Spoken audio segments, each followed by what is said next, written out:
आहे हा आहे दशमान परिमाणे तक्ता। ह्याच्यावर आपण एकक, दशक, शतक, हजार, 10,000, लक्ष, 10 लक्ष, कोटी, 10 कोटी, अब्ज, दशअब्ज या संख्या तयार करू शकतो व वाचू शकतो। चालेल, धन्यवाद।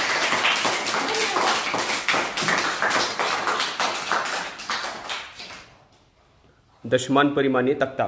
बघा, कल्याणीने आपल्याला सुंदर माहिती सांगितली की हा दशमान परिमाणे तक्ता आहे, बरोबर आहे? याच्यावर आपण काय करू शकतो? संख्या काय करू शकतो? तयार करू शकतो आणि वाचू शकतो। कुठपर्यंतच्या? दशअब्जपर्यंतच्या। कुठे सुरुवात कुठून? एकक पासून। हा, वाच डबल। एकक, दशक, शतक, हजार, 10,000, लक्ष, 10 लक्ष, कोटी, 10 कोटी, अब्ज, दशअब्ज। आलं लक्षात? हा दशमान परिमाणे तक्ता लक्षात आला ना?